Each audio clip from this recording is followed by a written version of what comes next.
Vous voulez savoir comment arroser vos plantes d'intérieur, mais à vrai dire, vous vous dites, c'est très facile.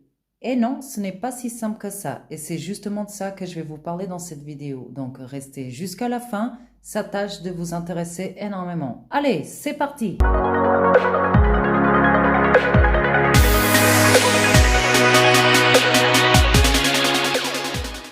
Hola, soyez le bienvenu sur ma chaîne. Si vous ne me connaissez pas encore, je m'appelle Sandrina. Et si vous êtes tombé ici par hasard, soyez le bienvenu aussi. Profitez-en pour vous inscrire sur ma chaîne, comme ça vous ne perdrez plus aucune nouvelle vidéo. Alors, dans la vidéo d'aujourd'hui, je vais vous parler de l'arrosage des plantes d'intérieur. Plus concrètement, comment arrose-t-on les plantes d'intérieur? Et oui, l'arrosage, ce n'est pas si évident que ça. Alors, je vous ai ramené deux plantes complètement différentes. Ce sont des deux plus grosses familles, les plus connues des plantes. Donc, à côté, vous avez la famille des cactées, des cactus éventuellement succulentes, et à droite, des plantes communes vertes. Ok, même là-bas derrière, vous avez une plante verte. Pourquoi je vous montre ça? Parce que, en dépendant de la famille dans laquelle votre plante elle appartient, l'arrosage va être différent. Ok? Il va être différent. Et comment vous savez ça? Avec une chose que je vous parle constamment, en allant faire des recherches. On ne peut pas savoir ce genre de choses si on ne fait pas de recherche sur une plante. Donc, la première étape, c'est je fais des recherches pour savoir de quel milieu ma plante provient. Et là, si vous avez ces deux styles de familles différentes de plantes, vous allez comprendre que l'arrosage n'est pas du tout fait de la même façon. Ok? Et pourquoi? Parce que si à gauche, dans la famille des cactus, vous allez espacer les arrosages, mais vous allez peut-être privilégier un arrosage par le bas, et plus loin, je vais vous expliquer ce que c'est un arrosage par le bas. À droite, vous pouvez aussi arroser par le bas, mais il n'y a pas forcément de souci particulier en l'arrosant par le haut comme ça. Ok? Rares exceptions, comme par exemple dans les familles des plantes vertes, des Begonia rex. Les Begonia rex, comme cette plante que vous voyez là, c'est quelqu'un qui me l'a offerte et comme vous voyez, elle a déjà souffert un petit peu. Et oui, l'arrosage interfère énormément. Comment vous savez si une plante, elle doit être arrosée plutôt par le bas ou par le haut? Les cactus, généralement, et les succulentes se font par le bas. Pourquoi? Comme les Begonia rex, parce qu'ils ont des feuilles qui ont des sortes de petits pics, vous voyez, des petites poils. Ok, les Begonia rex, elles ont souvent ça. Elles n'aiment pas être arrosées par les feuilles. Elles ont aussi, pareil, un col, dans le cas des cactus, un col extrêmement sensible au pourrissement. Et dans le cas des bégonias, vous avez la partie des rhizomes, donc c'est la partie dans laquelle il y a une inflorescence ou alors des feuilles qui poussent. C'est énormément sensible à l'humidité. Ok?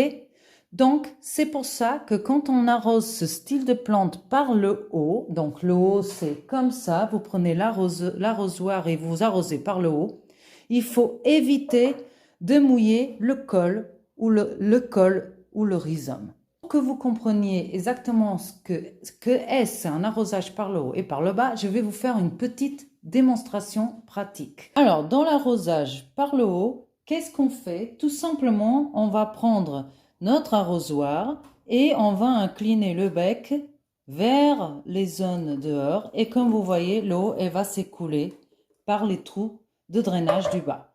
Ça, c'est l'arrosage classique fait par le haut. Mais imaginons que vous vous trouvez avec une plante avec des feuilles sensibles, comme je vous ai dit avant, le bégonia rex ou alors d'autres bégonias ou des plantes à des poils, à des feuilles qui ont des petits poils, donc qui ne peuvent pas être arrosées, ou alors des cactus succulentes, vous allez procéder à un arrosage par le bas. Et ça consiste en quoi? Ça consiste, moi, ce que je fais, c'est que je remplis une bassine comme ça d'eau. Et ce que je vais faire, c'est que je vais positionner mon pot à la moitié et par capillarité, ma plante elle va absorber toute eau nécessaire. Comment vous savez que la plante elle a bu? quand il n'y a plus d'eau qui reste ou alors quand l'eau, elle bouge plus, vous allez voir, ça va descendre, vous allez vous absenter pendant une demi-heure, 1 heure. Et quand vous retournez, s'il y a encore plein d'eau comme ça veut dire que la plante, de toute façon, le substrat, il va devenir foncé, signe qu'il a été arrosé. Et on ne garde pas l'eau au fond du pot, de la soucoupe ou de la bassine. OK? Parce que je vois énormément de gens le faire.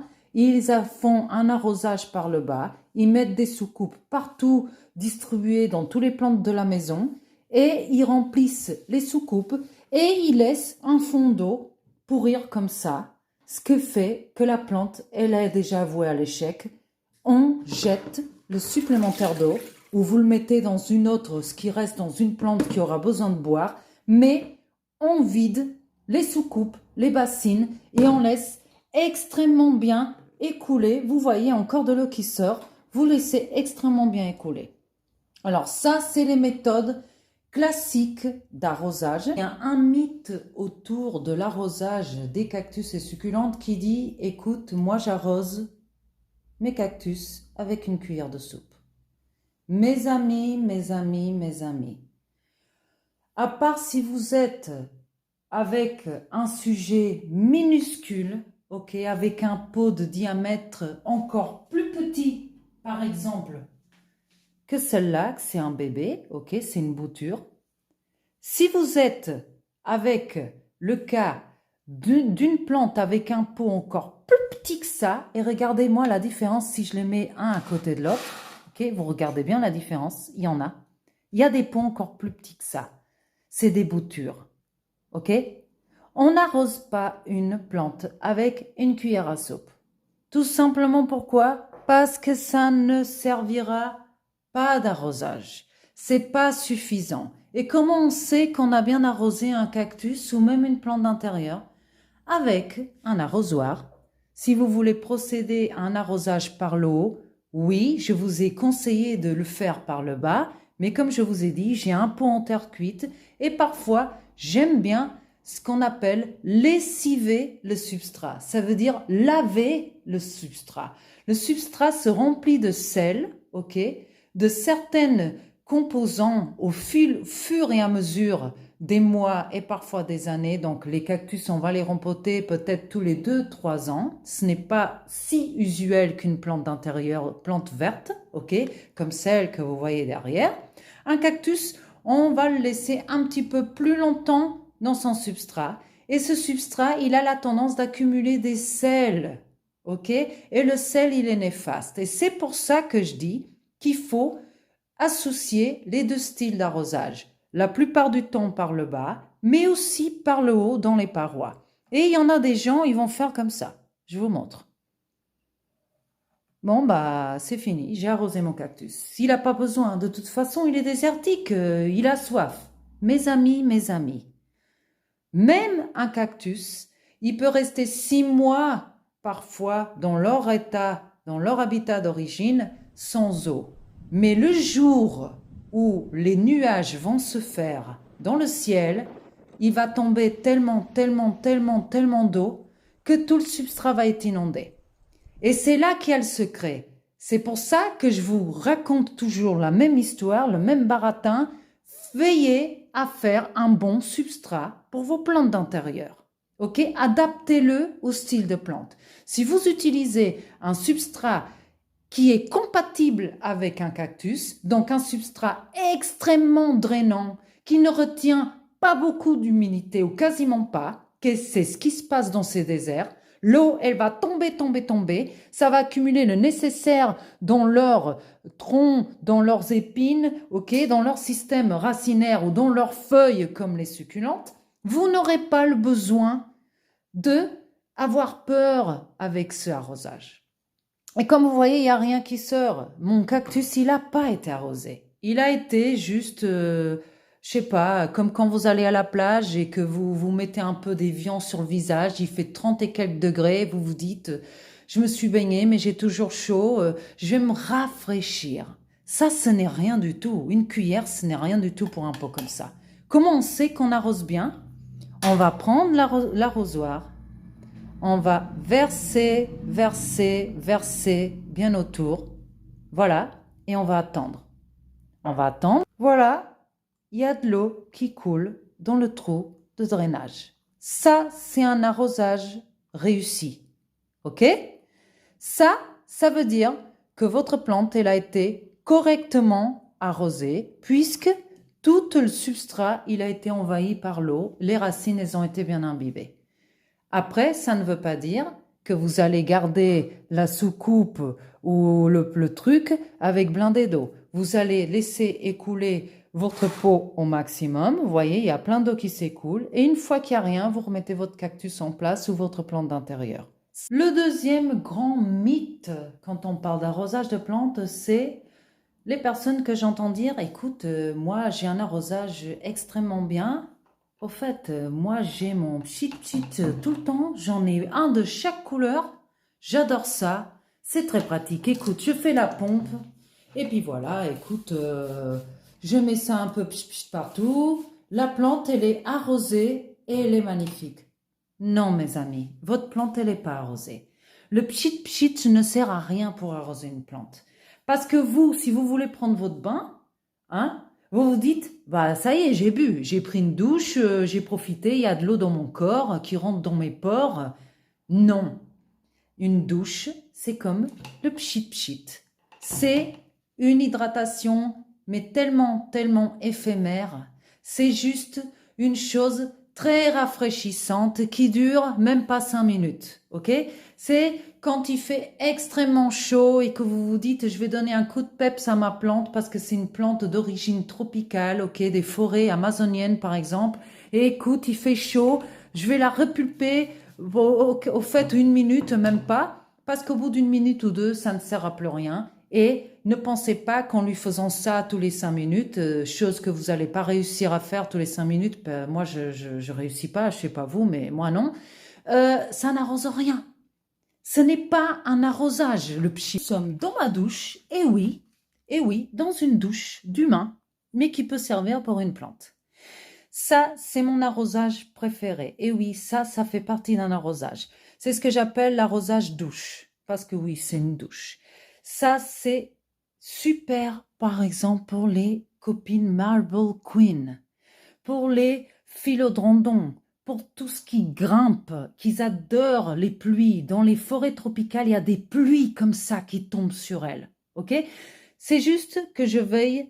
Alors, il y a beaucoup de gens, oui, en parenthèse, ah oui, mon Dieu, c'est de l'eau calcaire, comment je vais faire? Écoutez, oui, il y a beaucoup de mysticisme aussi autour de ça. C'est vrai que l'eau calcaire elle n'est pas bénéfique, mais reportez-vous à ma vidéo de rempotage.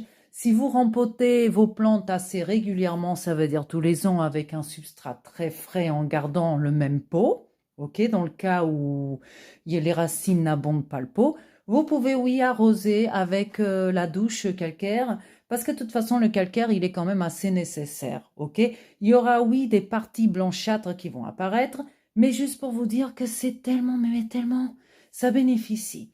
Et c'est tellement simple. Ça consiste en quoi?